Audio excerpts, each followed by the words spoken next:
What we're going to do today is we're going to give you a seminar. It's a generic seminar, but it will be specific as much as you want it to be about the process at the new school. Okay?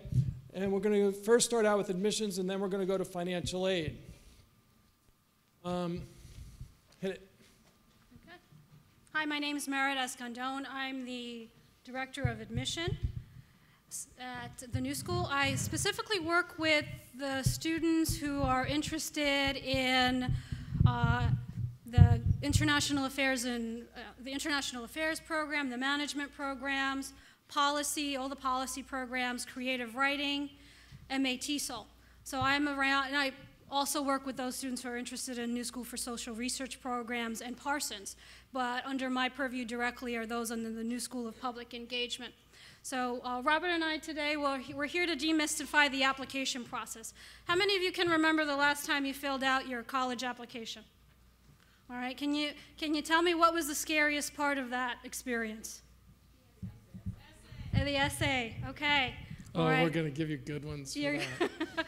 So essays. What about now that you're getting ready for the graduate application? What is the scariest part for you right now? Essay. Okay, they haven't changed much. All right. So we're going to go through the important pieces, and we'll discuss today how faculty selection committees review them, how Office of Admission selection committees review your application. So feel free certainly to ask questions as we're going through some of these slides, but we'll also welcome your questions after the presentation with financial aid. Okay. So let's first talk about something you may not be aware of in terms of what's important is the community you're thinking of joining. And just a quick history of who we are as an institution. Despite our name, the New School is not a new institution. We have new innovative ideas. We keep ourselves innovative and relevant to what's going on in the learning community, in the world. But the New School was founded in 1919. We've got a number of our divisions, all right, that are specifically focused on graduate programs. So the New School for Social Research, the New School for Public Engagement, Parsons, the New School for Design, Mannes College, the New School for Music, the New School for Drama. And then at the undergraduate level are those specifically focused on undergrad, Eugene Lang, and the New School for Jazz and Contemporary Music. All right. Why is it important to know about this? It is certainly, graduate school is usually 2 years, 3 years perhaps. If you're following a doctoral program, maybe 5 or 6. But you're going to be part of that community. History is essential in that, recognizing how the institution started. How does it regard adult learners? We started with adult learners. We've committed ourselves to making sure that intellectual curiosity, academic strength, theory and practice are always integrated within the curriculum in our graduate programs. So that gives you an indication of who we are as an institution and how our programs might work, and making sure always, is this the right fit for you? Is this place the right fit? Let's move on. First off, I remember when I filled out my college undergraduate application, I was fearful of all the admissions people because they had my life in their hands, right? They were nice, but let's be honest, they had my life in their hands. At the graduate level, it's not quite like that. You don't need to be fearful of the graduate admissions office because we are here for you. We have a self-interest, by the way. We do. Here's what we would like for you to do for us. We want you to submit the best application that can showcase you as best as you can, so then when the faculty admissions committees review it, they get all the information so they can pick the best class. That's why we're here today. We're self-interested because we don't want to make mistakes, okay? It is very, very disheartening when I read an application and I know the student has the right stuff to be here, but the way they present it doesn't give them a chance. I don't want anybody in this room today to experience that. So listen, don't be fearful. We are here to help you. Okay? And that process doesn't end until you're enrolled, you're in class, you have an advisor and all that stuff. And then we still get calls. Okay? So, before we really get started, how many people are interested in Milano and international affairs? Raise your hand. Okay. How about media studies and documentary, blah, blah, blah? Okay. How about NSSR? Keep your hand raised if you're interested in the PhD program, or even the PhD program in Milano. Okay. And, creative writing. Anybody here from drama? Okay, good. Parsons, anybody here from Parsons? Oh, great. Media studies. And I already did media. Oh, and Toefl. Okay. Manus? No, they're playing their instrument somewhere. Okay. Priority deadline, you could read this, okay? Deadline, November 15th for spring. How many people are interested in a spring application or spring start? Very good. Priority deadline means this. Priority is given to students who meet this deadline for merit-based scholarships, typically. That's all the priority means. All right? Now, if it's 12:01 on the 16th of November, and you're sending in your application, don't sweat it. You'll still be under the priority. In fact, we have a little bit of leeway time there, okay? But pick up the next slide.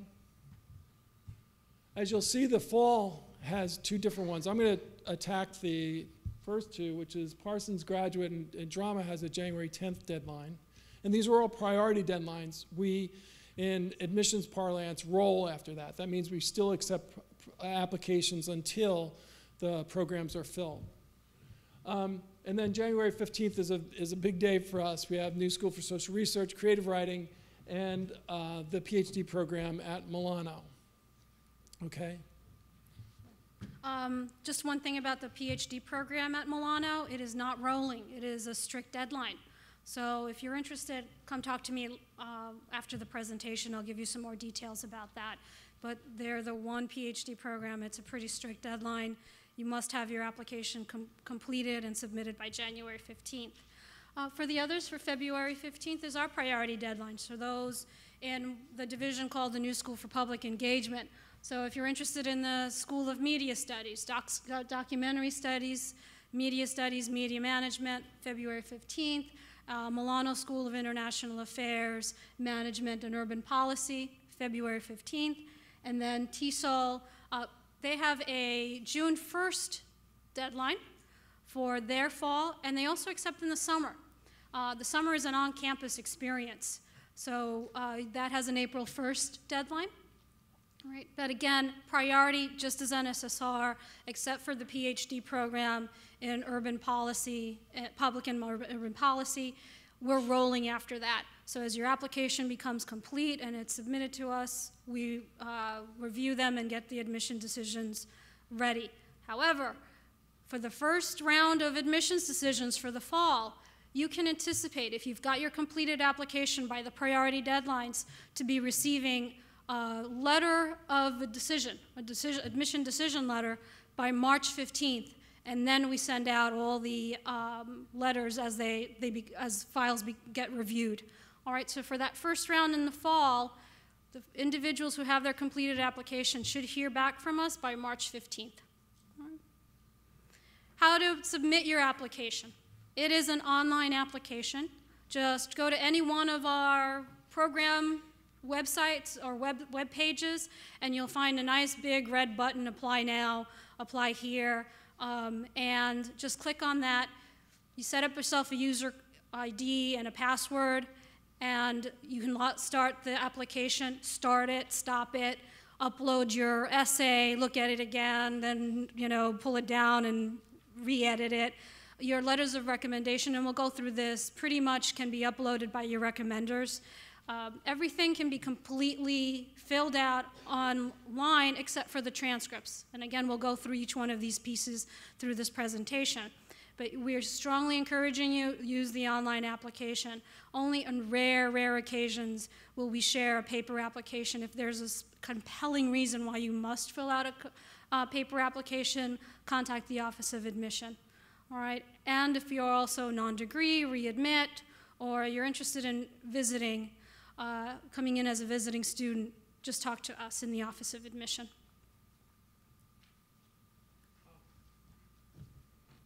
Transcripts, but 2 points. One, to register here, you registered through registration software. If you sign up on our webpage, you'll be asked to have a login and a password. The good thing about that, because we're all sick of login and passwords all over the place, but this is a very important thing because it gives you access to what are called VIP pages, which are pages tailored to the school that you're applying to. It comes more in play after you're accepted, but it can help you during the application admissions process. So please log in, get a password, and set that up for yourself. The other thing is about the online application or about the application in general. You can only apply to one school or one program. You can't submit. This happens in Parsons a lot, and I think I know why, but people apply to 2 or 3 programs at the same time. You can't do that. You only can apply to one, and then if you get accepted or rejected there, you can apply to the next one. Or if it's really a problem for you and you want to do it, talk to the admissions office, okay? So, transcripts. I'm going to throw this back to Merida because I'm going to take the next one. Oh, all right. You want Toefl and IELTS? All right. Let's talk about transcripts. How many of you are currently in an undergraduate program? Are you about to finish in the next year or so, or this semester? Are you graduating seniors? Okay, congratulations. All right. For the rest of you, I guess, really your transcripts are out of your hands at this point. You got your final GPA, all of this. Yeah, some of you are nodding your head. Okay, let's let it go. Okay. All right. There are a couple of things I want to point out before we talk about academics and GPA and all of that. Let's get to some nitty-gritty stuff about the application of the transcripts. All right. We need to see your grades from all the institutions you've attended as an undergrad. Okay. So if you went for 2 years to, let's say, LaGuardia Community College and then you transferred to Hunter, we need to see both transcripts. If you did a number of colleges and you've culminated in one and were there for a year, we still need to see all the transcripts. We need official sealed copies. All right. If you did any study abroad, if your grades for that study abroad experience is on your transcript, there's no need to provide us with official transcripts or copies of the transcripts from your study abroad experience. But many times your grades are not on there. All we see is transfer credit.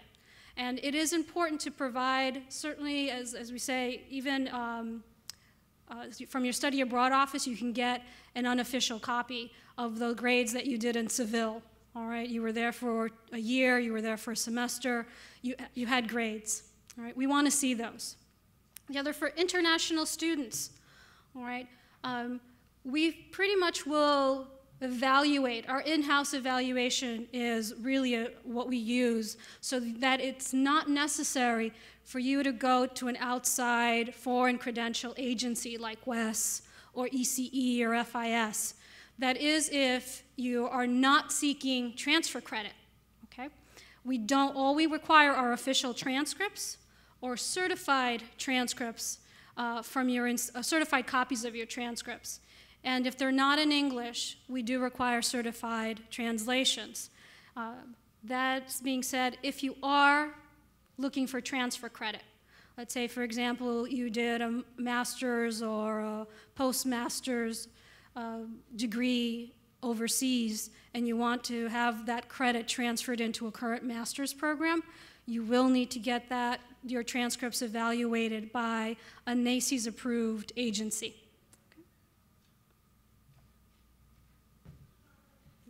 I'm going to go back to transcript. I'm sort of the listening to give you pointers that we miss. For transcripts, how many people have graduated a while ago and When's the last time you looked at your transcripts? Right? You probably want to forget some of it, right? Don't.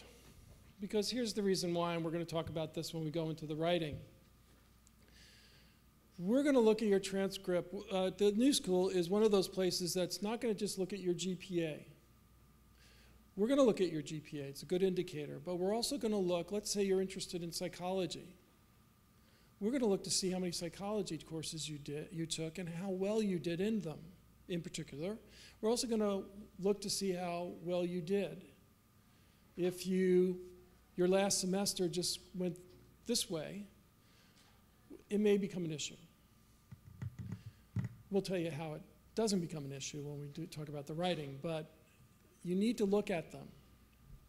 I mean, I looked at mine the other day, and I was shocked at how brilliant and stupid I was. Yeah. If you're a long-term undergrad and had another master's in another area, you can get those grades as well. Here's the good news and the bad news. The good news is you have a master's, and I'm sure you did well in it. The bad news is that your GPA from your undergraduate follows you the rest of your life. So if it's a great GPA, great. If it's just okay, it's just okay. But the good news is as I said, is that we're going to take the total history of your academic career or your, from college on. So I would take a look at your college, and I would take a look at your master's, and I certainly would comment more on the master's than I would college. What's that? Right. Yeah, and also if you've done, let's say, for example, undergraduate coursework on your own, you just decided you wanted to pursue an undergraduate certificate or something, it's not necessary per se to include that on your transcript, but it is helpful to add that, to your application or send us a copy of the certificates and the grades you earned on that, because what it demonstrates is that you've been eager to continue your education even though you haven't been in a formal degree-seeking program after you graduated from college. So things like that, you certainly have to measure how much more information you want to include in the application than you have to, because selection review committees will look at everything that you provide, but it can be helpful. But if you've got questions about any additional work that you did outside your undergrad and you want to include that in your application, just ask us, all right, and we'll certainly advise you as much as we can. TOEFL. If you're an international student, you have to submit a TOEFL. Here are the exceptions, and you can ask for a waiver. In requesting a waiver, there's going to be 3 things asked of you. You're going to have to make a formal request, submit it to myself or Merida. We're going to have to talk to you on the phone, and you're going to have to submit, typically we ask for a piece of writing as well. All right? The minimum scores are pretty solid. Let's say you have a 99 and you're applying to anthropology or to media studies. You could that probably will be sent, but it's not looked on as highly as a 100. Parsons has a lower TOEFL score. Artists and why is this thing cutting out, tech guy? So in any case, so those are the minimums. I'll let the tech guy fix my mic in a minute, but I'll fill in the rest. Yes, and also good news if you were an undergraduate student here in the U.S. And you were here for the full 4 years of your undergraduate experience, and you completed your bachelor's degree here in the U.S., we will waive the TOEFL or the IELTS requirements. How many of you are international students? How many of you are here? Okay, thanks. I'm going to pause here a little bit because I saw there were a couple of questions. I know you had a question here up front. What do you consider a great, a good, and an okay GPA for admissions? Because you said something like that. So the question is, what do we consider a great, good, or okay GPA?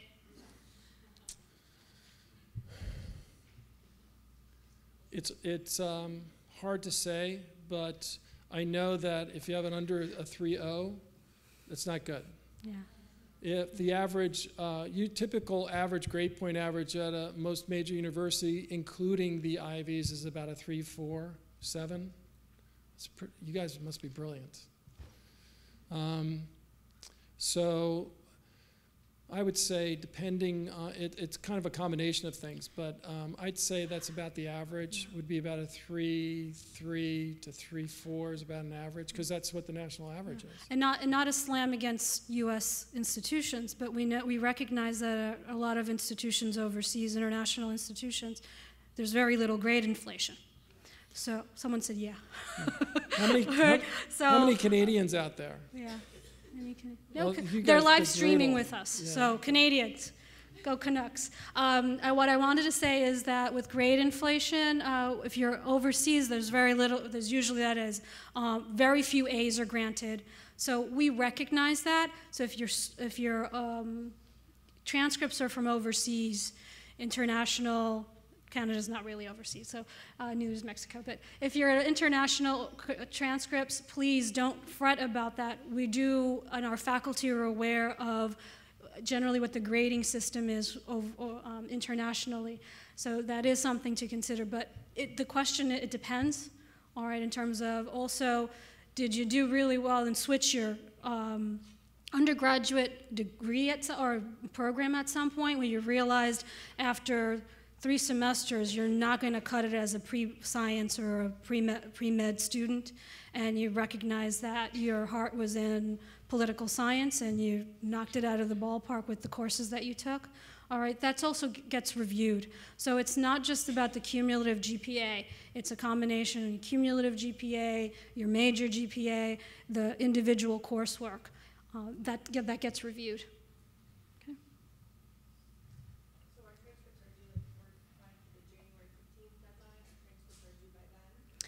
Your application priority deadline should be submitted in by January 15th.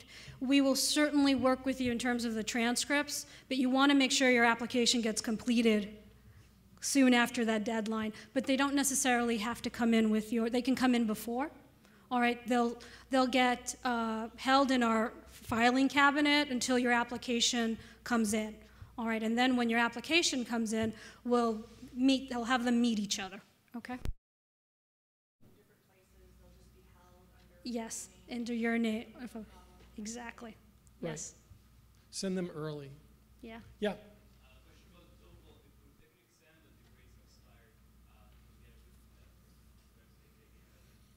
You can talk to us afterwards, but we prefer that you retake the test, but you can talk to us before. Yeah. If they're more than 2 years old and you haven't been using English too much, you may want, in terms of practicing it, come talk to us. All right?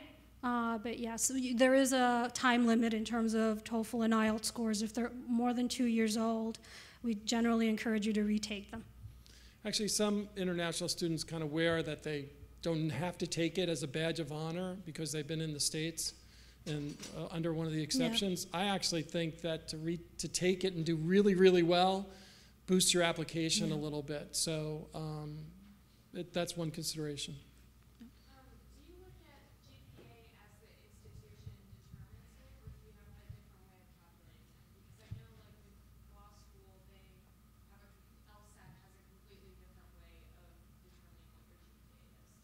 Well, luckily this isn't law school. So,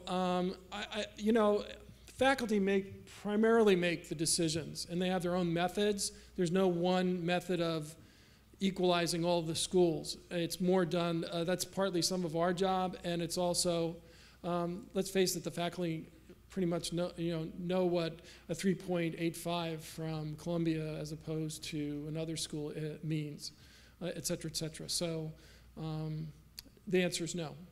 Let's take one more transcript question. The young woman in the melon-colored, yes, you. What happens if one of your semesters is a bad semester, like 3.2? Everything else is 3.6, 3.8. But this I got this one. Yeah. okay. You have a 3.2 with very bad tests. What is the problem?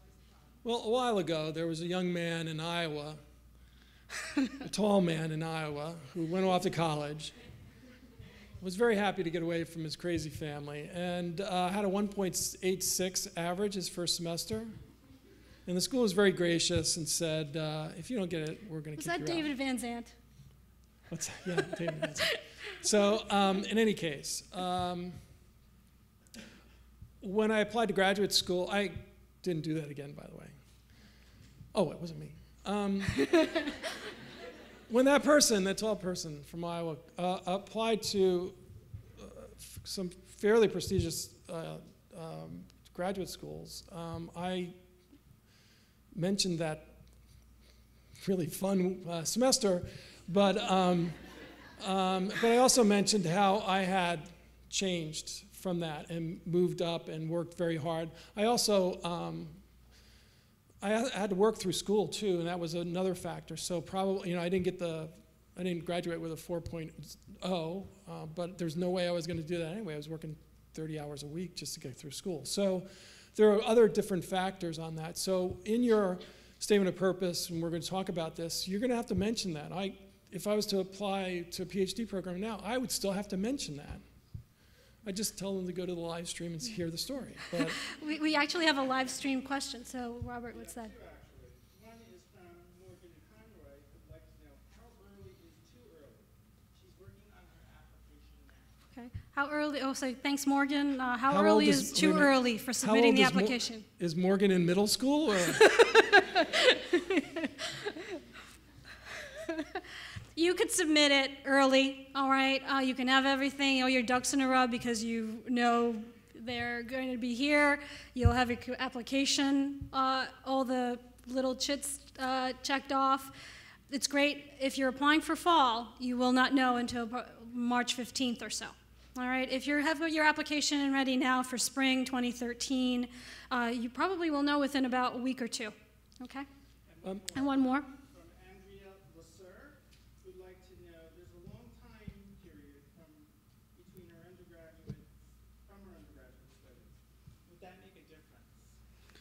Oh, okay. No. The question is, she's had a long, Andrea, you've had a long period since your undergraduate experience. It's been a number of years. Does that put you at a disadvantage or not? No. It's been a long time for me. But, Absolutely not. And for some of the programs, they want to see that you have some distance, that you've had accumulated life experience, work experience, professional experience, that really helps enrich the classroom, that you're bringing with you experiential learning that you don't gain from the theory in the books. So it doesn't hurt. Saying that, it also may not hurt you if you're coming directly from the undergraduate program either, all right, and not putting a distance between yourself and your master's program or graduate program. The key, Andrea, is going to be, and for everybody here, is going to be your statement of purpose and your academic interest essay. Yeah. So we're going to get to that soon. Yeah. Let's talk about standardized tests and the horrible, sinking feeling you get when you hear about these standardized tests. But I'm going to turn this to Robert. Luckily, this is only an NSSR requirement and not for Milano PhD. It's only optional. It's optional. It's optional for a couple of the other programs. And actually optional here means you really don't have to do it. Parsons for SEE, it's not optional as well. There are a couple of options. Read your application requirements for Parsons because some of the requirements are a little bit different. If you're interested in interior design, lighting design, and architecture, they do have a GRE requirement. It's a little convoluted, so please read the requirements.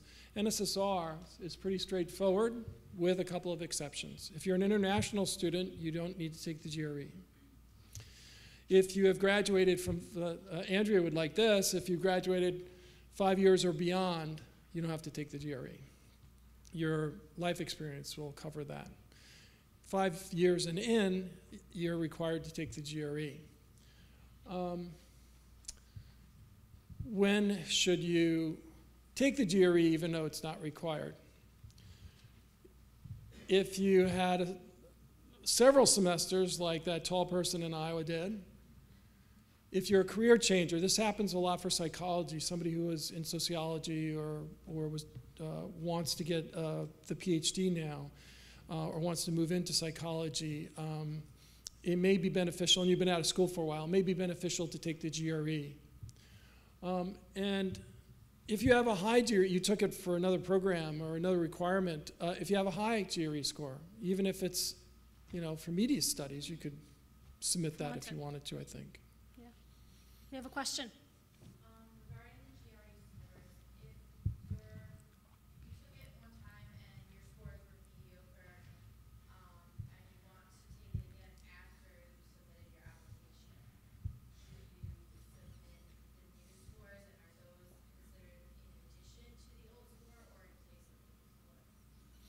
we actually combine both of them.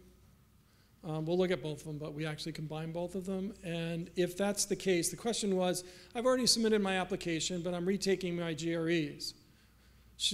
Tell the admissions office that you're doing that and the date that you're doing that, and we'll be looking for those GREs. If it becomes an issue in acceptance or denial in your particular folder, we'll know that, and we'll keep a little marker on that. Let's take a question in the back, in the middle. Yes, yours. I just wanted to say that now for the GRE, you can choose which scores you want to set. Right. You can take your run once, you can identify which ones. So for the new school, the settings is not required, but obviously Well, I don't think it helps or It, hurts. it doesn't either. The only time, okay, let me just repeat the two questions the comment that was offered is that now in the GRE test, you can select the scores that are sent to the institution. So there's test score selection. You can select which ones you want to push forward on your own. And then the other, I'm sorry, if it's media studies, it's not, if it's not, well, if it's optional, there are a couple of things. If you want, definitely if you have strong scores, you want to send those. All right, what do scores, strong scores usually mean? If you're hitting the 70th percentile on the test, you want to send those in. If you're not, hold on to them. All right, some of us are not standardized test takers. So please don't submit them if it's in a program where they're optional. And for many of the professional programs, they're optional.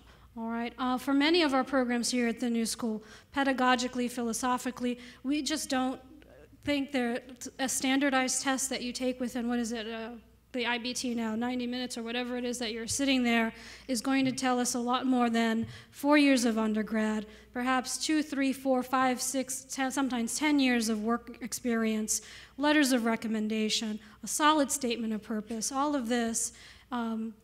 We kind of weigh what does a standardized test tell us, okay? Okay. Thank you. We're going to take one more question, and yeah. then we'll get back to your question, but we want to move forward because Right. we want to get through some of this. Yeah. Okay, yep. Do you look more at one of the sections of the GRE, or do you combine them? Like for example, if you have like a perfect score in math, but an okay score in verbal, do you combine them or you look at them separately?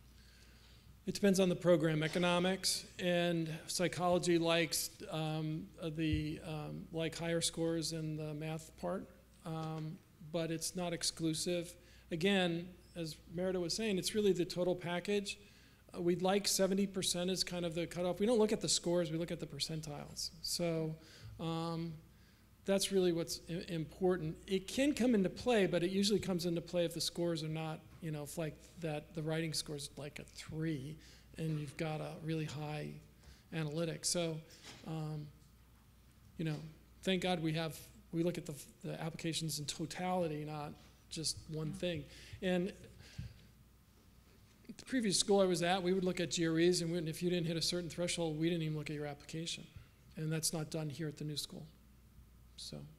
Let's talk about recommendations. Robert? Well, first, NSSR requires 3. And the PhD in public and urban policy. Right, and all PhD programs and NSSR require 3, and everybody else is 2, and that includes Parsons. This is the exact transcript, this verbatim of a recommendation that I received, I forget now, maybe 10 years ago.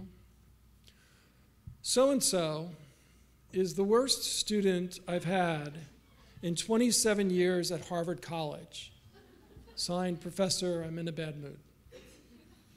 Further, this professor was this student's advisor. Now, the reason why I tell you that story is, 1, you're going to remember it, but 2, there's some lessons to be learned. She didn't ask her recommender if he would, it was a he, and if she was a she, if he would write her recommendation. Apparently, they hadn't seen each other in a while. If you're gonna get a recommender, ask them first. I like that old style thing called a telephone. You can email them, but then call them and let them know where you're applying to. Let them know about the faculty and the program that you're applying to. They may know the faculty member. This happens more than I can say, okay? If your recommender is online challenged or web challenged, they can submit it by paper. You just need to get it to them from the website. And then finally, after you've been admitted, and you'll hear from Clint from financial aid, you will assume that you will be accepted, okay? After you're accepted, you'll write a nice little note to all your recommenders thanking them for their recommendations. Now, when you do ask and then you send that follow-up email, original email, after you had that phone conversation asking them to be the recommender, follow up with an email and highlight all the reasons why you want to go to that school, or what professors you want to study with. Because I can not guarantee it, but I'm pretty sure that faculty member is going to take some of that stuff and put it into the recommendation.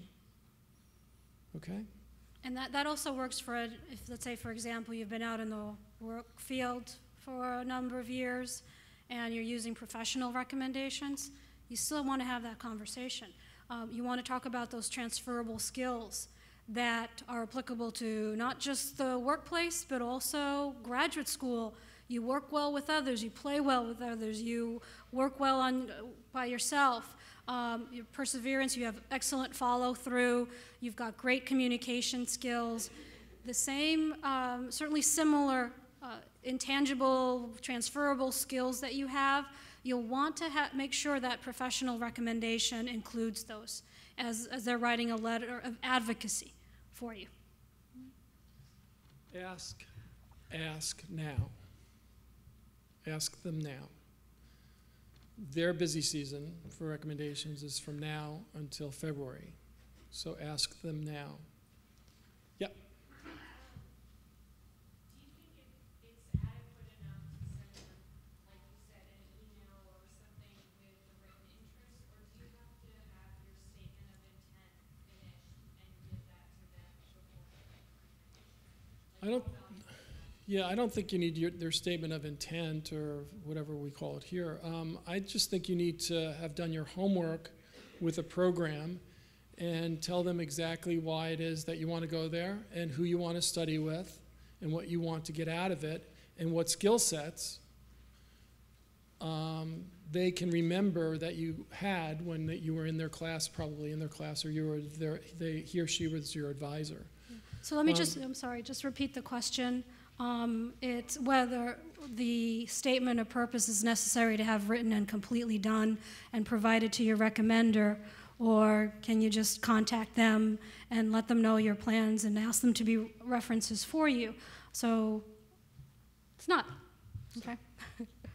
All right, let's move along here, and we got to the perfect point, which is about the statement of purpose. And for New School for Social Research, I'm going to have Robert cover that, so he can give you specifically what they're looking for. It's set differently from other programs. Some of the Parsons programs have adopted this as well. Graduate school that I came from before the New School was a writing school, and the writing we were getting from the statement of purpose, which was tell us about yourself and why you want to go to the school, was really kind of not really, left it all up to you. The writing, or the quality of the writing that we were getting, was really not that good. So we interviewed a couple of students, a couple of applicants, we talked to faculty members, et cetera, tried to find out what was going on, because obviously smart people, and what was going on was this. You were freezing.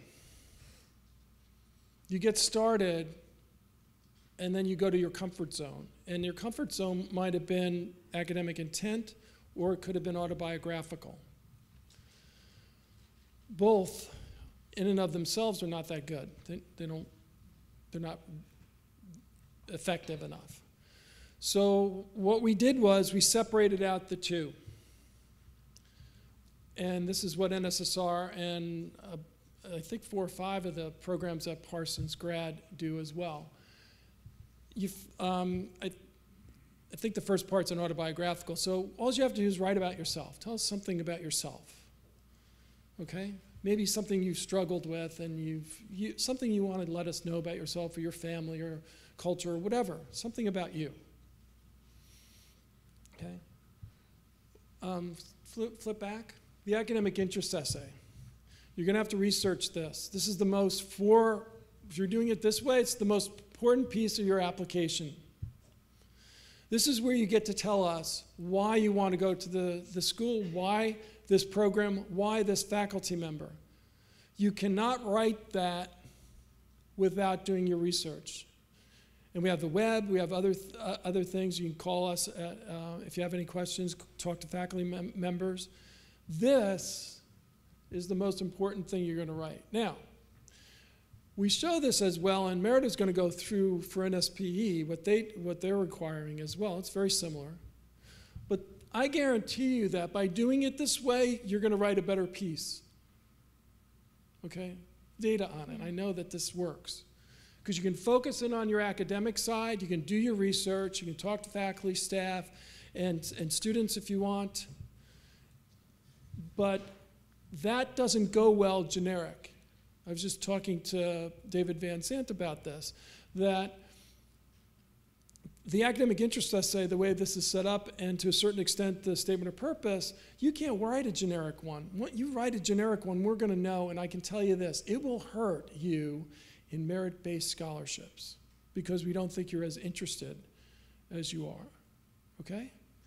So just because you're applying to 8 other schools, 3 other schools, don't mess up your application here. Follow these 2 things for Parsons grad and for NSSR, and you could, I could argue you could fold this model into any other statement of purpose as well. You just do page breaks, okay? But it works. But you're going to have to do your homework, and if you go to the website and the application requirements, you'll see exactly, because for academic interest, it's like a paragraph of answer these questions. I don't know, has anybody seen it, that looked at it? It's pretty specific. And if you follow that and answer those questions, you write a pretty good piece. Yeah. Oh, sorry. Okay. Statement of purpose. And I would agree with Robert in terms of you've got a pretty good template, and even though we're not separating for the programs under Milano, Media Studies, TESOL, Creative Writing, autobiographical and academic interests, you can certainly plug this in. Keep in mind, your application is being read by, if it's certainly a selection committee made up of faculty, by individuals who really want you to answer, so what? Why are you applying to our program? Where do you see this, the educational goals and your professional goals meeting up with our curriculum, with our faculty, with our community, with our current students? All right, that's all. You've got to answer those questions. You certainly could share a good deal about those those personal experiences, but if it makes up so much of your essay that it doesn't tell us about what academically, how you are intellectually curious, what professionally you'd like to accomplish, how your skill sets, your competencies are going to be built in this graduate program, you are not answering the question. You can hurt yourself certainly for admission, but even more so for merit-based scholarships, okay?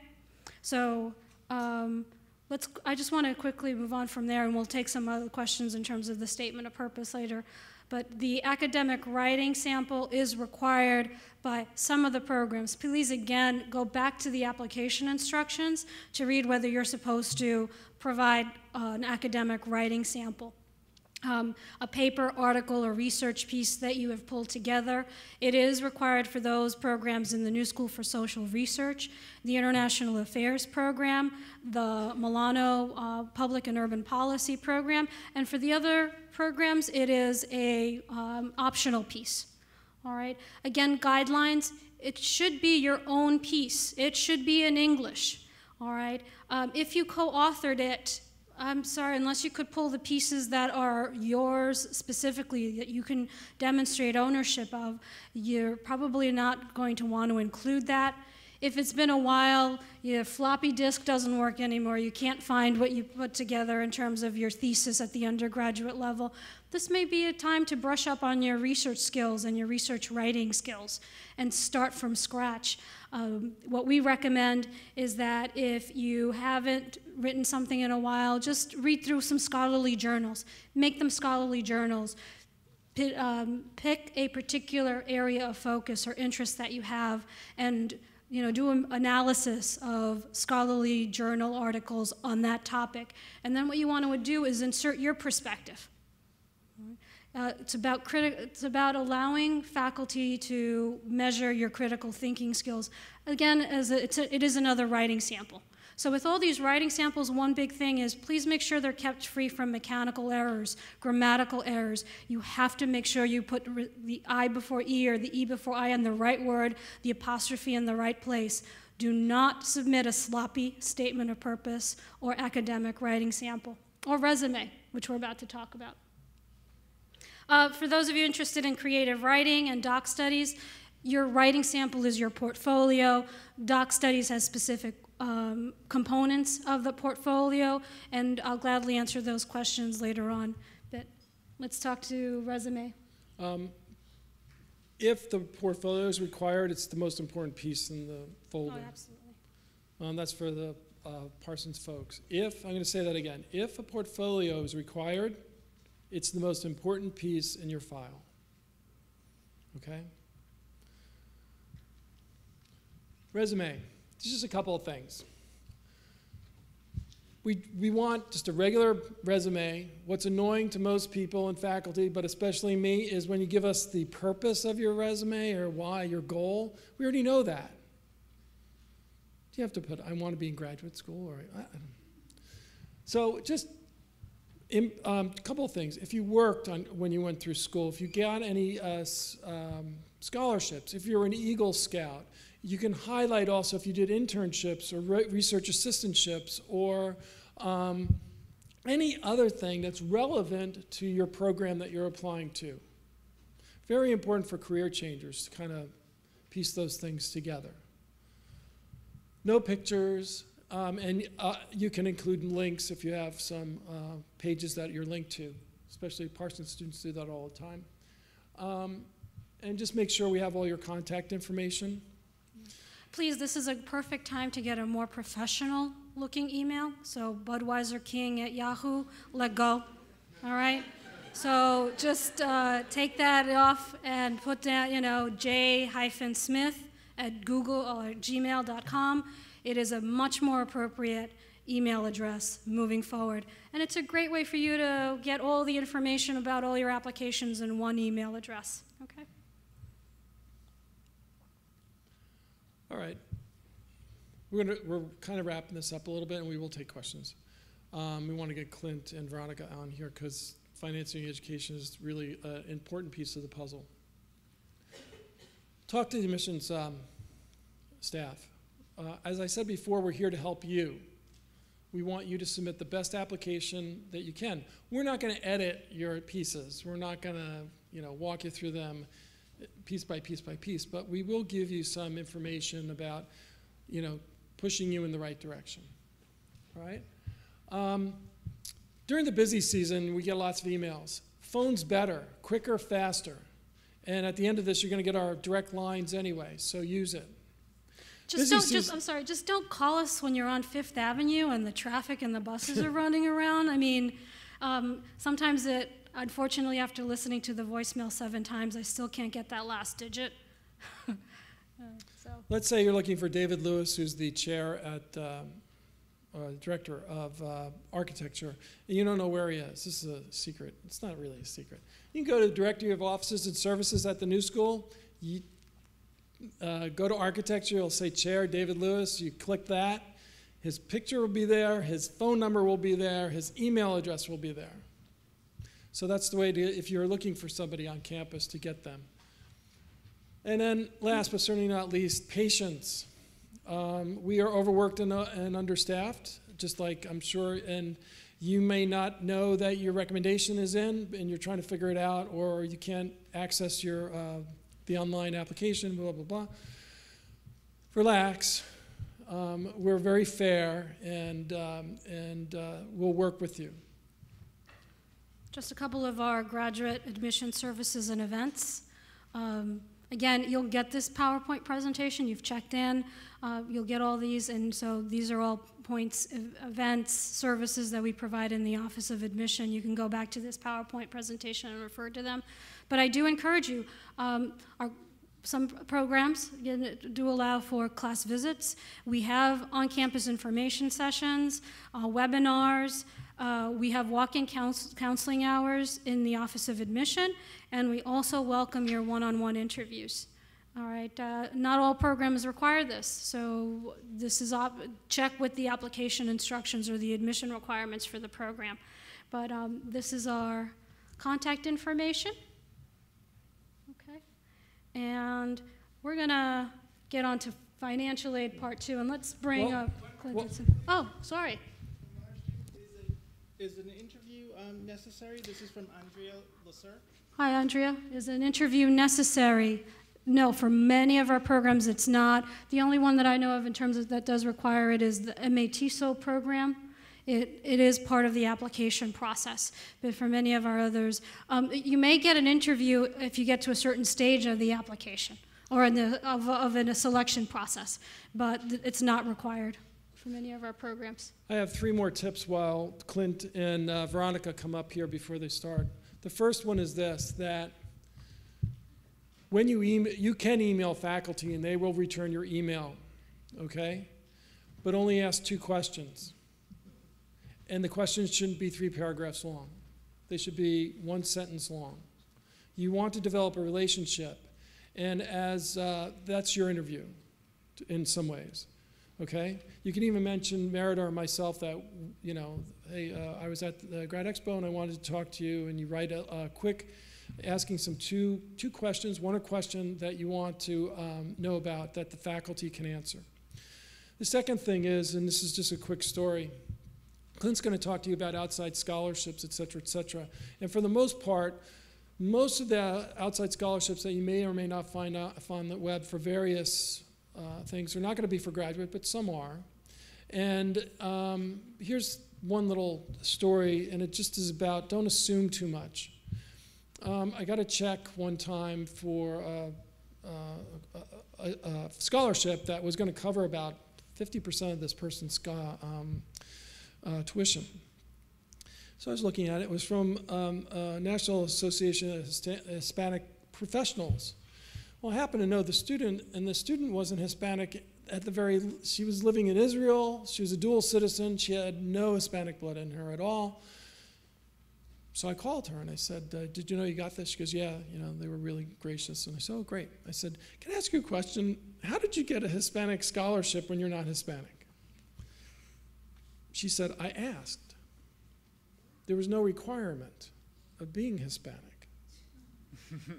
Now there is, but. But, so don't assume too much. Ask questions, okay?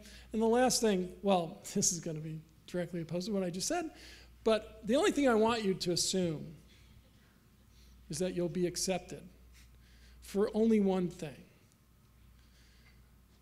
You get accepted, and then you start looking for scholarships, you're going to be accepted in March.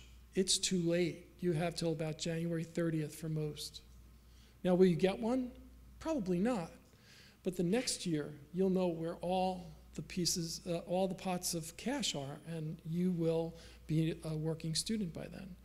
So assume, when it comes to outside scholarships, that you will be accepted. Do not wait for that acceptance. Okay? If you're accepted into the spring term, you can still apply to these. Actually, it's pretty good. But, and Clint's going to go through the do's and don'ts with outside scholarships, et cetera, so I won't take up his time. But you're in good hands with Veronica and Clint from our financial aid office. Thank you. We'll be around. Well, hi, everybody. How's it going? My name is Clint Osterholtz. I'm an assistant director of financial aid, and this is my companion, Veronica Poplovskaya, and she is the assistant director of financial aid as well. I focus on loans, and she is work study. Also, if you do want to email me, I am budweiserking@yahoo.com. Really mad I didn't get into any of the programs I applied to. So, by the way, if you're international, you can switch off right now for like 5 or 10 minutes. There definitely is financial aid information for you, but a lot of this actually has to do with US citizens and permanent residents. A lot of this has to do with Fafsa. So don't worry, I will cover you, but a lot of this will actually apply mostly to people who are US citizens. So I just kind of put together this graph of the difference between where financial aid comes from. And actually, Veronica is Russian, so she can speak to some of the international part of it. I'll turn it over to you real quick. Well, in terms of speaking about international students, I know we have some. We definitely have some institutional financial aid that is also very supportive to people who are not able to apply for any federal financial aid, which we will go over in a few minutes. So if you're interested in financial aid and if you are not domestic student, means US citizen or US resident, what we would recommend, we will be more than happy to, well, we will be happy to meet with all of you, but specifically for international students, it's case-by-case scenario, so it's better if you ask those questions to one of our counselors. You can call us or email us, and we will be more than happy to listen to your situation. As graduate students, your institutional aid comes solely from merit. We don't consider need necessarily. However, if you do have a need concern, we are still open to hearing it and seeing if there is any need-based funding available. But for graduate, for the most part, it actually is merit. If you'll notice also, I put down under student that private scholarships and also a job that you're working while you're in school may be a component to financing. This is a balance that I will never be able to answer for you. You may be a student who is part-time while working a job and getting compensation either from your employer or just supporting yourself. It's really difficult for us to be able to make a call on that work-life balance, but it is something to bear in mind for financing. If you're not able to be full-time, you may want to consider part-time. In terms of some programs, though, they are full-time only, so be sure to check on that before making that decision. So this is our part. We look at your institutional, for graduate students, they've phased out any need-based aid federally. We didn't do that. We would never do that to you. They've phased out any need-based aid, so the only aid that you would receive federally is an unsubsidized Stafford loan or in addition to a Graduate Plus loan. Those are both fixed interest rate loans that you can receive. One actually does require a credit check, though. That's the Graduate Plus. They don't actually look at your credit history or your credit score. They only look to see if you have an adverse history of non-payment. So if you've ever declared bankruptcy or if you have any accounts that are in collections or a lien, for example, you may not qualify for the Graduate Plus loan. However, just apply and find out if you do qualify or not, because they do hear appeals, and also you can apply with a cosigner still. And then here's the international student part. Well, as I mentioned before, international students are eligible for scholarships from the institution, from the new school university, and it will be based on the admissions decision once admission office reviews your application. There are also many scholarships that can come from off-campus agencies. There are so many nonprofit organizations, and I know that for a fact that many students are able to find out about those scholarships. There are many organizations, or for some of you, probably you've heard from friends, from parents, even for-profit organizations are offering certain type of scholarships to students in different graduate programs. And then also there is a type of financial aid. It's also a federal financial aid, which is federal work study. And it can be part of on-campus work. In addition to that, there are offerings for on-campus positions, just as a regular jobs on campus that will basically support you in terms of you can have full-time or part-time job on campus. And we also recommend, I mean, I'm not sure about how it works with work authorizations, but I know you can definitely speak with international student services in terms of how can you work on campus or off campus and about number of hours that you can work. And also, I believe it's an F1 visa. Again, this is something definitely to confirm more with ISS, but I believe you can work up to 20 hours per week as a student if you're on an F1 visa. But I did want to clear something up. Since Veronica does work study, there is a misconception that work study it pays for tuition. Yeah, like some overview of federal work study. I don't know if you guys know. How many of you ever worked as a federal work study student? Well, so we have many people who had experienced that. Basically, federal work study is an award that is given based on your financial aid, federal financial aid application, but you are being paid as a regular employee, so it never comes towards your balance. You are receiving check, and then you have to manage this, your earnings. You can either make monthly payments or you can have this money for books. So it's basically some amount of money that is given to you, but you have to earn this amount of money by finding a job, by working those hours. And there are many positions that New School offers in terms of, it's like office assistant, research assistant, so many different programs and offices are in huge need of some office support, and you are more than welcome to apply once you know for a fact that you're accepted and you get your financial aid package. So I put this in, of course, because although we are definitely able to help out in terms of federal aid and scholarships and that sort of thing, it really lies on you to help to support yourself in college. We are here as a resource. I refer to us as the dentist office because no one wants to come in, but everyone has to. So that's the funniest our jokes get in financial aid, I'm sorry. You really should come in to see us, though. I would like to sort of kick down the stereotype that we're all really unfriendly, unhelpful people. I do feel that that is an epidemic in our profession. I know personally from my undergraduate experience that I never got someone helpful. We are here to help you. And in addition to that, we are allies in helping you finance your school. So please come and see us if you have any questions, because we're willing to help. It doesn't necessarily mean that we will be able to help you fully fund it, but we have a lot of resources and we have a lot of information, and we have angles that maybe you haven't considered specifically to help you make it. So I broke down this sort of thing into a student tip section.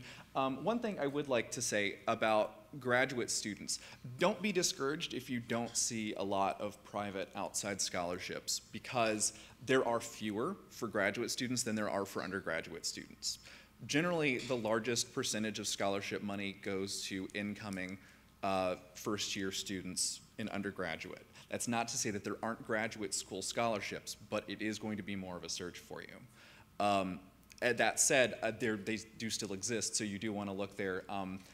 Trying to remember specifically, it's in the building that we work in. It's a foundation center? The Foundation Center has great resources, actually, for finding scholarships.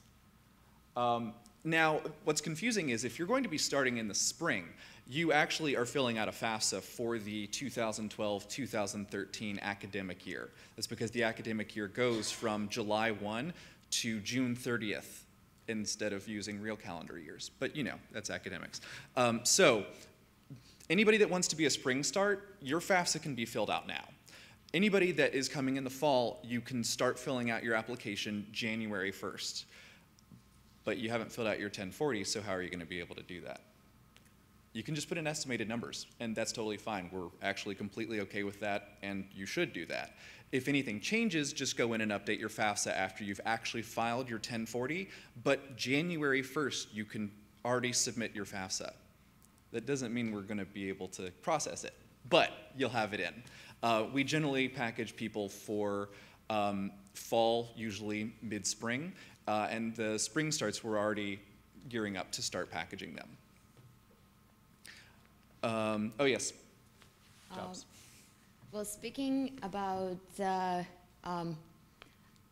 jobs, while attending school, we always say that school is first and job is second. However, I would say for some people who are not able to leave their full-time jobs, but they still want to attend school, We would always say that there are many students, and I personally graduated from Milano and I was working full-time.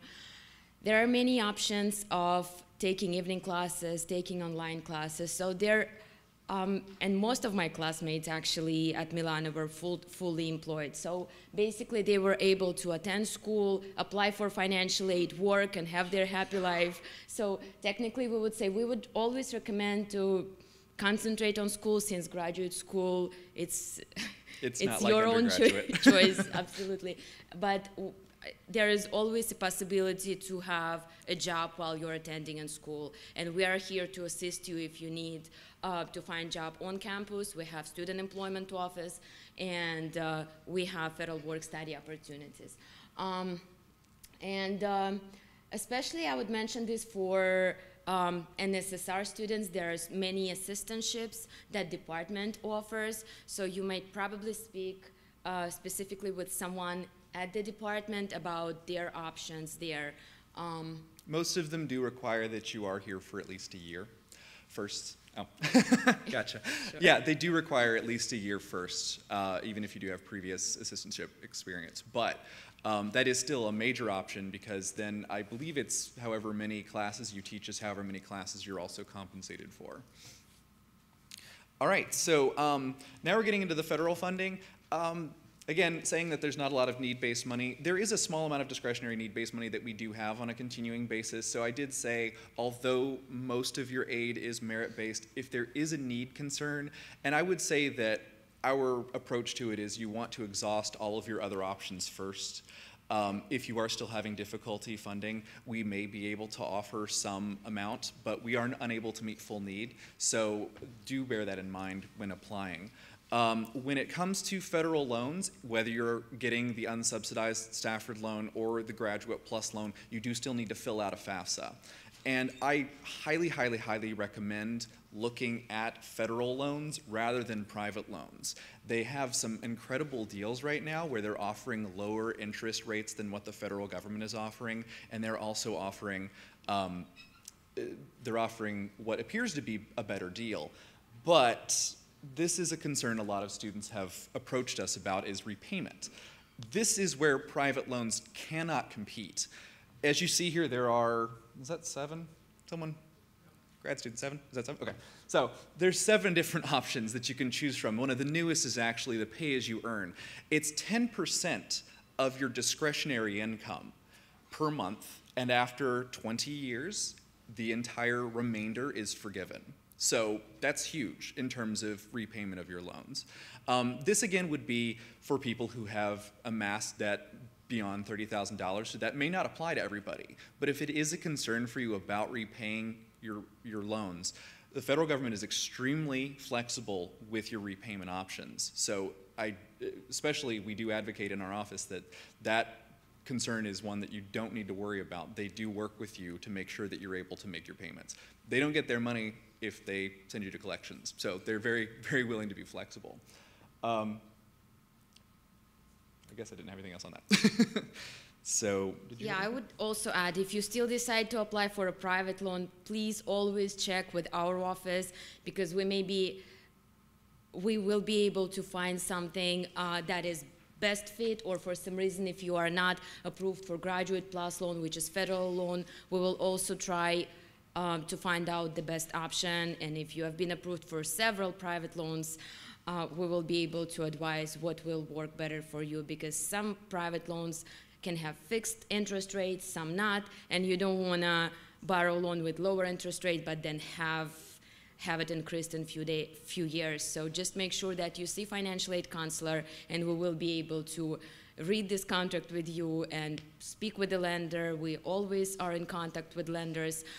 So just make sure you see us before actually signing up any paperwork for private lenders. And for the last part of it, I feel that especially that there's not a lot of emphasis. I don't think anybody took courses in school on budgeting and regular household finance and practical personal finance. I know I didn't, but my mom was an accountant, so I'm like half accountant. It's like in my blood. I feel that this is really important, and this is something that we emphasize having students come in and discuss with us. If you are concerned about living in New York City, for example, if you're not actually in the city and you're going to be moving here, it can be daunting because the cost of living here is very high.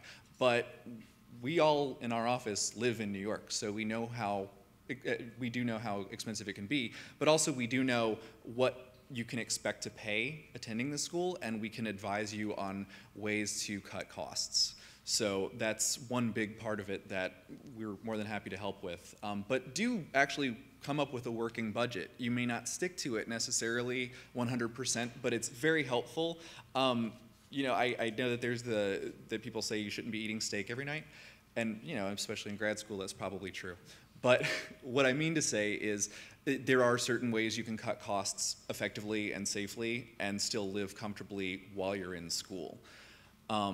Also, for example, if you do currently work and you plan on working, talk to your employer about if they have any tuition compensation plans. A lot of them do, especially if it applies to the work that you're doing, but not always. They actually will cover you no matter what degree you're going for.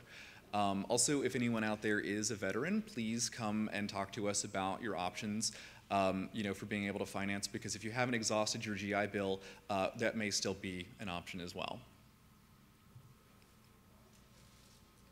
And here's a list of our contact information for the website. We kind of work the opposite way. We don't have assigned counselors for students or anything like that, so we have general contact information, and you can reach out to any of us generally. That's the quickest way for fastest service, especially when it gets to be busy for us. Email is the fastest way to communicate with us, and also generally a lot of the issues that come up with financial aid are pretty fast that we can solve in a written form. We also have a lot of just standard boilerplate emails because I'd say we generally get the same 10 questions for the most part, so we can respond to them pretty quickly and solve your issue pretty quickly. But if it turns out to be a complicated financial situation, we can set up a time to talk to you. We have a walk-in center at 72 that's open from 10 to 4:45 Monday through Friday. We also are available by phone Monday through Friday 9 to 5. Except for me, I go to lunch at 12:30, but other than that. And these are just some critical websites. I believe you said that they're going to have access to this, so you can look this up. Studentaid.gov, by the way, is amazing. It doesn't even look like a government website. They've completely overhauled it. It's fantastic. It will show you the entire journey from beginning to end financial aid. Especially having completed your undergrad, you'll be surprised that this didn't exist before. It's extremely helpful, and it's extremely comprehensive, too. Well, as Clint told before, we are available via email, and we encourage all students to email us with any questions related to financial aid, because sometimes you can assume something, or you can think, oh, probably my family income or my income is too high, I'm not going to qualify for anything. This is the wrong way to think. Just ask this question first. Maybe you can just provide us with some financial situation or your personal situation. Just ask us, and then we will definitely recommend you of what are your next steps. And so we would always recommend students to contact us before actually making up any decision in terms of financing their education, or actually thinking of, okay, I'm not going to receive financial aid because of that. You have to check. That is actually the most popular myth I hear out there.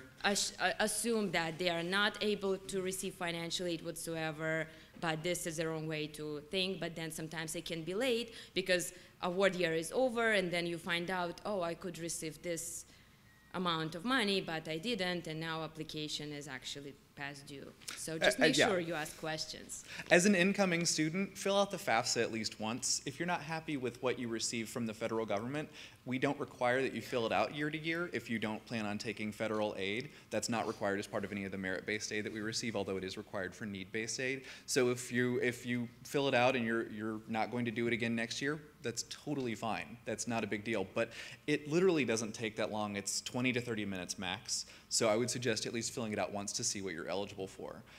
Also, caveat, go to this Fafsa. Fafsa.com charges you because it's not actually the government.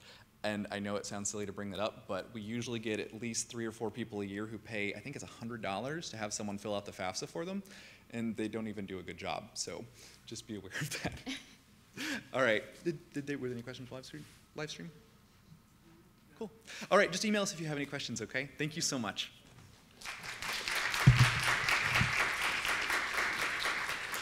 I'm anticipating a couple of questions. So as a graduate student, it's merit-based scholarship, so I'm glad that you're here because the better your application, hopefully the better your merit scholarship will be. Each one of the schools has a different way of doing it. Typically, it's 80 to 0, 80% of your tuition to 0% of your tuition. NSSR is 100%, Parsons and NSSR is 100% to 0. Everybody else is about 80 to 0. Typically, about 80% of the students do get some merit-based scholarship, typically. Depends on the pool.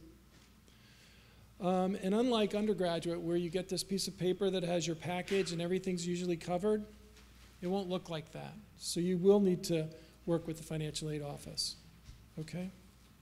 And last, one of the questions we never get asked, is, what's the process? Here's the process. If you're applying to Milano, the admissions office, the admissions directors will review your application along with some faculty members, unless it's PhD-only faculty members. So it is important to get a hold of Sharon, who's walking up the aisle there, or Merida, because they're probably going to have their hands on your file. For just about everybody else, it's faculty committees. I can tell you that Parsons does a great job of reviewing their files, and it's usually done by group, by the group of architects, group of interior designers, et cetera, et cetera. For NSSR, it's a little bit different. The decisions are basically made by faculty, but the folders are reviewed, well, all the folders are reviewed before they go, by the admissions office, before they go over to the faculty committees. But in NSSR's case is that they come back, and myself and associate director and sometimes Merida will review that file to make sure that the faculty member's not having a bad day and taking it out on your folder. Excuse me? Well, I'm not going to say if it happens or not, but we do that just to make sure that it doesn't happen. And just because we see all of the files, there's a fairness issue. I think if you were to ask admissions professionals one of their issues is, you want everything to be fair, at least fair, okay? So because merit-based is such an important piece of your puzzle for scholarship, we try to make everything fair across the board, okay? So I think that's the end. Merida's got a few moments, but it's been great talking to you. Merida? Yeah, we're just going to stay live a couple of minutes for those who are viewing us live streaming, and we'll answer their questions. Oh, we'll take questions now. Yeah, but I wanted to, if you're been with us all day, I want to thank you. Clearly, you are serious about graduate school and our program, so please make certain to reach out to us in the Office of Admission. We are here to really help you explore the option of graduate school, the financing. We're serious about the commitment that you're about to make, so please don't leave without communicating with us, or don't embark on this search. We really would appreciate your comments on this session. Please fill out the survey and return it to one of us or one of the admission folks outside. Give us your feedback. If this was not enough and you want to come back and see some of our other grad admission seminars, you can do that. We also have webinars. Do that, information sessions, class visits, all of that is available. So please make us part of this journey that you're about to embark on. And thank you again. We'll stay for 10 more minutes and take questions. Yeah. Hi, yes. Oh, good, webinars. Once you become an inquiry with us, so you let us know on our mailing list, we send you information, but you could also just check on our admission links on each one of the program sites. So the question is, how do I find out about all these events that take place in admission? Visit the admission events pages on the program information web pages. You'll see links to admission events, class visits, liaisons, how to ask questions. You'll find them. Any other questions? Yes, you in the right.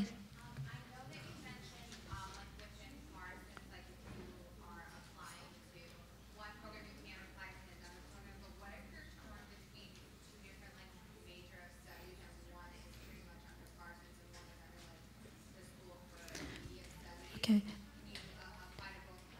The question is, what if you're absolutely torn between two programs, even if they're in different divisions at the new school? You're in luck with your two because Parsons has an early deadline and Media Studies has a later deadline. So while you won't meet the deadline for media, it'll be about a month later. Again, if you keep in contact with us to let us know, it'll be a way where it won't hurt the priority status for you.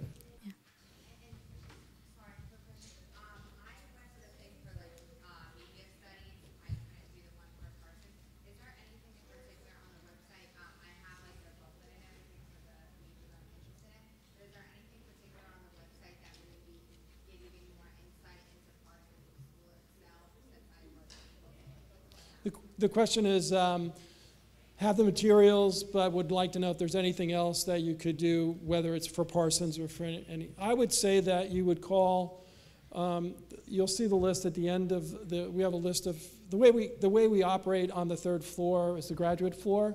Each one of our counselors or / directors has responsibilities to certain schools. In Parsons' case, and I would say to do this, is to contact Courtney Millennius or Rachel Sassow, who are the two Parsons liaisons, basically, in our office. They can answer your questions, and what you really do want to do is connect with a faculty member in that particular area that you're looking at.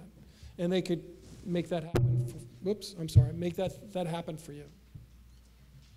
Yeah.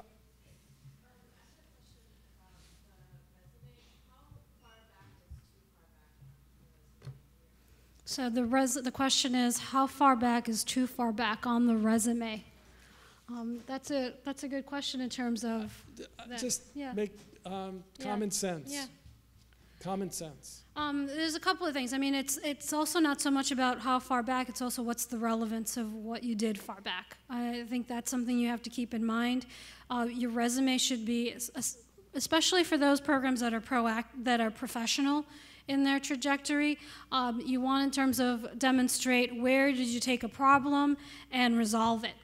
All right, so that could be anything from I entered a nonprofit as an entry, it's an entry level, it wasn't an entry level position, and now I'm supporting the executive director in programming. Things like that, and that's because I put together the annual report, or I worked as the secretary at the United Nations Model UN at the university, and I was that for the last 3-4 years, and we had fundraising events, and we brought in consistently, and for the last 3 years there was an increment of funding by 15%. Things like that, you've got to not just say, I was a treasurer for Model UN, this is what I did, okay? So it's about the relevance, not about how far back it goes. It doesn't necessarily, your resume it does not need to be about being 1 page. It can certainly go to 2 pages, all right, if that's the case. I just wanted to. You?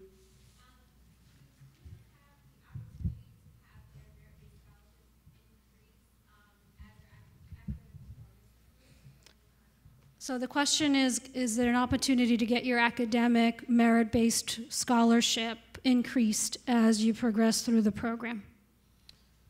For the most part, yes. But actually, in admissions, that goes to the departments and the dean staffs, who will handle that during the academics. So.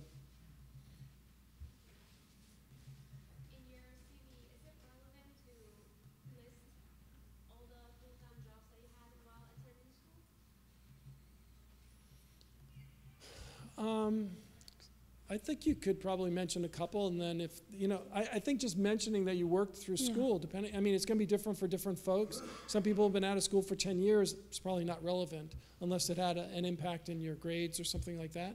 So you might, at the very end, just list them, but not really, talk about them. Yeah. The November 15th deadline for the spring, is there any leeway in having everything submitted by then? Because in my case particularly, I was supposed to take the GRE, but it got postponed because of the hurricane. So had I taken it when I was scheduled to, my results would have been ready by then, but now they're not going to be ready by then? What you would do is you would either contact myself or Merida, let us know that, and that'll be put into consideration. So the question is if Sandy affected the submitting your application by the deadline, will that be taken into account? As long as you let us know about it, it'll be taken into account. Yeah, and we know that there are other institutions that were affected, so your transcripts may be in transit. So please don't panic about that. Just let us know in the Office of Admission. We certainly have received notices from applicants who are telling us that something's going to be delayed, and we've let our faculty know. So that is going to be considered. It's also going to happen from our end to students who might be applying elsewhere. So please just contact the Office of Admission. Let us know what's going on. There, and then there. For those of us who have been out of school for a while, how does professional experience play into the merit-based scholarship? So the question is, how does, for those of us who are applying who are been out of undergraduate for a while, have had a lot more professional experience, how does that play in the admission review process? Scholarship, sorry, admission and scholarship, they're kind of sometimes intertwined in a sense, but it really depends, it kind of depends on I believe on the programs, and for many of our programs at the professional level, that is key, but it doesn't override everything. Remember, it's a holistic review of your application. We want to certainly see that you have strong academic, strong references, good resume, a solid statement of purpose. If you put together any one of those pieces and they're weak, no matter how much experience you have, it is not going to help you move forward in being considered for certainly for admission or for scholarship if you're not telling us about how serious you are about this program or how successful you're going to be. All right? So professional experience plays a role in the consideration for scholarship, but it's not the only piece.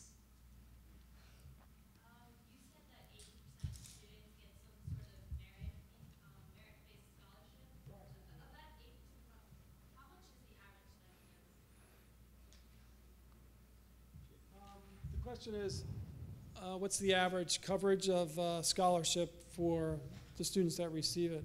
It varies with each program because there are different markers for each program, right? So it would just depend. However, you can assume that the highest level of scholarship are going to be the fewest, okay? So that is something in terms of that level, they're going to be highly competitive to get for the programs that offer 100% or for those that offer 80%, you're going to have certainly you'll be competing with all the applicants for those scholarships. Okay.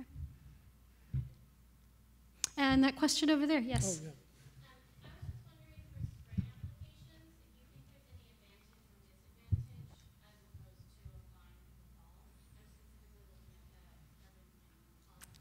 Okay, the question is there a advantage or disadvantage with applying to spring or to fall with that particular program? No, and actually for most of our programs that accept.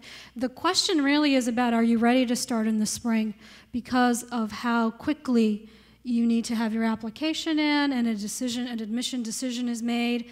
It's about, is your life in order? And with urban policy, it is a program that can be done part-time.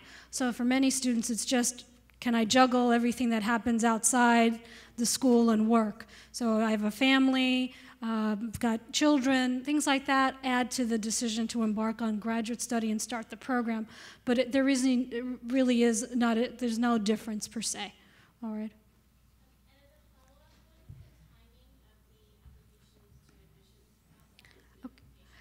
Sure. The question is what's the timing for admission decisions for spring from the point that the application is submitted? Remember, we review completed applications.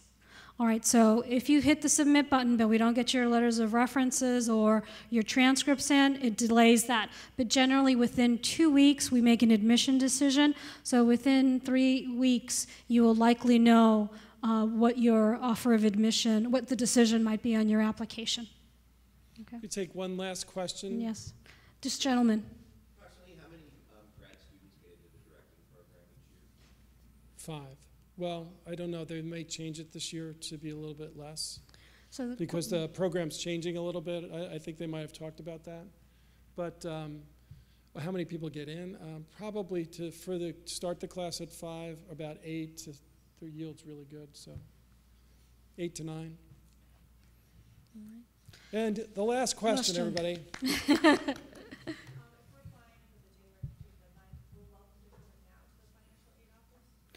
Good question. If you're applying for January 15th, can I come into the financial aid office? Yes, you can. There'll be generic questions that you can ask because they won't have your Fafsa. You won't know of an admission decision, but they will certainly gladly answer any general questions you might have about the financial aid process. One of the things about financial aid is a lot of graduate students, even undergraduates, just don't want to deal with it. And it's one of those things that if you really do get a good handle on it, it's an advantage to yourself. The other thing is fill out your Fafsa. If you're applying for fall, make sure you fill it out by the deadline, by January 15th or February 15th. It's always helpful to do that. Why? Because we don't see any of that, because we're not looking at need, right? We don't see any of that information, goes for spring as well, until you are admitted. And once you're admitted, you've already gotten your scholarship, the package is being drawn up, okay? So it doesn't, unlike undergraduate, it has no bearing on whether or not, one, you're gonna get in, and two, how much scholarship you're gonna get, really. So when you do get your package, quote unquote, which will come about 2 to 3 weeks after you get admitted, usually about 2, sometimes less, you get your letter, it'll have your scholarship in it, oops, and then you'll get your letter from, with all the financial aid stuff. If you filled out your Fafsa, you'll have a complete package, basically, and you can make a decision. If you haven't filled out your Fafsa, you get your decision, you're gonna wait 3 weeks to be able to make a decision, or you're gonna have to make a decision in not knowing all the factors. So that's why we bring financial aid up in here, just for a prospective student, because it is one piece of the puzzle, and we know that, like the writing, you don't like it all that much, you know? Thank you. Thanks, folks. For today. Thank you.